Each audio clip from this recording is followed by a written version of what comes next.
자, 우리가 침상 정리는요, 배드메이킹 같은 경우 시험 문제에서 반드시 출제가 되고 있습니다. 그래서 한 번 더 자세하게 설명을 좀 드리겠습니다.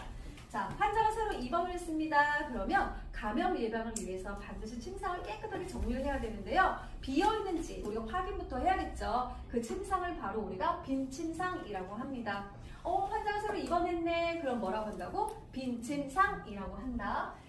우리가 환자 갑자기 누워있다가 엑스레이 찍고 오실게요, MRI 찍으실게요, 뭐 하실게요, 이런 환자 잠깐 자리를 비워야 합니다. 그럼 이불을 요래 걷어놓고 가겠지. 그래서 우리가 이불을 이렇게 걷어놓고 간다. 그래서 개방침상이라고 부릅니다.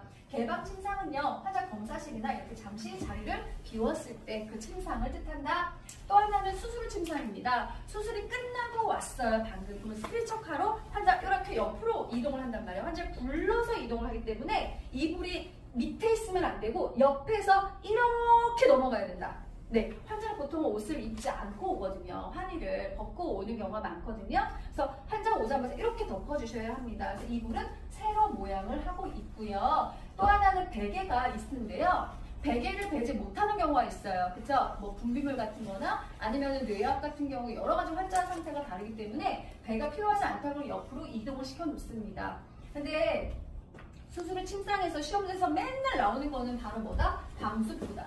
방수포가 다른 베드는 하나씩밖에 안 들어가요, 엉덩이에. 근데 수술 침상은 2개가 들어간다. 하나는 구강 쪽에, 이쪽에 들어가는데 그 이유는 환자는 수술이 끝났으니까 분비물이 줄줄줄줄 해야 되니까 고개를 옆으로 돌려놓는단 말이에요. 그러니까 침상 아래 침구가 오염되는 것을 방지하기 위해서 얼굴 쪽에 하나, 그 다음에 엉덩이 쪽에 수술 부위에 하나. 그래서 방수포가 2개가 들어간다. 그리고 환자는 IV를 하고 올 거예요. 그래서 이제 플루이드를 달고 오기 때문에 폴대가 들어갈 거고 모니터링이 들어갑니다. 그 외에 환자 상태에 따라서 다른 것들이 추가가 될 수 있습니다. 자, 골절 환자입니다. 어디가 부러졌는지 모르겠지만 뼈가 부러졌어요. 그죠? 그러면 뼈를 맞췄을 거예요. 수술방에서. 맞추고 환자 그대로 이동을 했기 때문에 그 맞춰놓은 대로 신체 선열이라고 부릅니다. 그것을 유지해야 되니까 아주 어떻게 딱딱한 침상이다. 그래서 우리는 널판지를 낸 딱딱한 침상 이렇게 암기하시면 되세요. 골절 환자는 그래서 뭐다? 신체 선열을 유지하기 위해서 널판지를 낸 딱딱한 침상을 사용해야 한다. 이렇게 기억을 하시면 됩니다.